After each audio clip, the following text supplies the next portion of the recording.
ঘরেই যদি রেস্টুরেন্টের মতন দই চিকেন বানাতে চান আর আনন্দ উপভোগ করে খেতে চান তাহলে চটপট রেসিপিটা দেখে নিন। প্রথমে মাংসগুলোকে ভালোভাবে ধুয়ে নিয়েছি।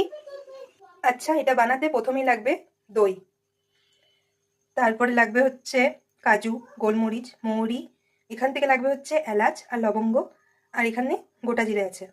প্রথমে গোলমরিচগুলোকে একটু হালকাভাবে ভেজে নিলাম, তারপরে ওই কড়াই গোটা জিরেগুলোকে একটু ভালোভাবে ভেজে নিলাম। তারপর গোলমরিচগুলোকে ঠান্ডা করে গুঁড়ো করে নিলাম। বাজারে গোলমরিচ গুঁড়ো কিনতে পাওয়া যায়, আপনারা চাইলে সেটাও ব্যবহার করতে পারেন। তারপর গোটা জিরেগুলোকে ভেজে ঠান্ডা করে গুঁড়ো করে নিলাম। তারপর একটু নুন, গোলমরিচ গুঁড়ো আর একটু আদা বাটা দিয়ে ম্যারিনেট করে নিতে হবে। ম্যারিনেট করা হয়ে গেলে 10 থেকে 15 মিনিট রেস্টে রেখে দিন। আদা বাটা, কাজু বাদাম বাটা, পেঁয়াজ কুচি, রসুন বাটা আর গোটা জিরে গুঁড়ো। এইবার একটা পাত্রে অল্প একটু তেল নিয়ে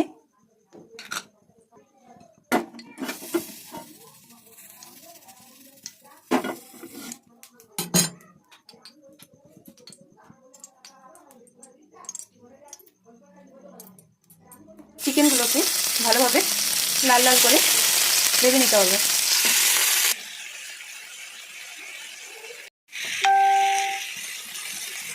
এইভাবে লাল লাল করে ভাজা হয়ে গেলে এটা সাইডে নামিয়ে রেখে দেন।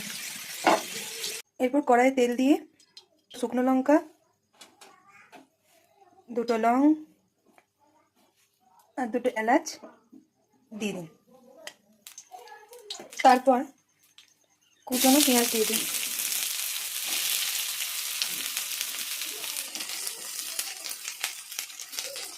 আর একটু ঝালের জন্য কাঁচা লঙ্কা।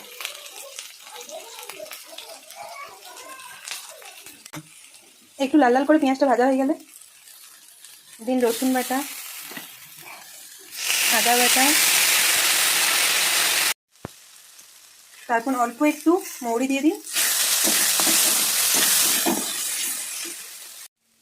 এখন শুধু মশলা হিসেবে লাগবে ধনে গুঁড়ো। তারপর দিয়ে দিন কাজু বাদাম বাটা। এরপর পরিমাণ মতো নুন দিয়ে দিন। এরপর দইটাকে ভালোভাবে ফাটিয়ে নিন। তারপরে এখানে দিয়ে দিন ভাজা চিকেনগুলো।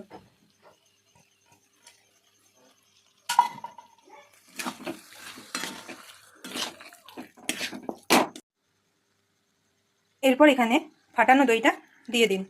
আর মনে রাখবেন দইটা দেওয়ার সময় যেন গ্যাসের ফ্লেমটা একদম লোতে থাকে।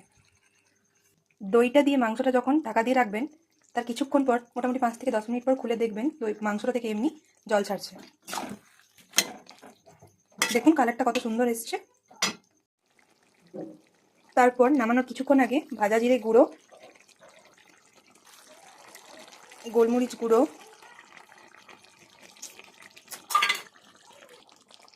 বাড়িতে ধনেপাতা থাকলে ধনেপাতা দেবেন, আমার কাছে ধনেপাতা ছিল না তাই আমি ওটা স্কিপ করে গেছি। এরপর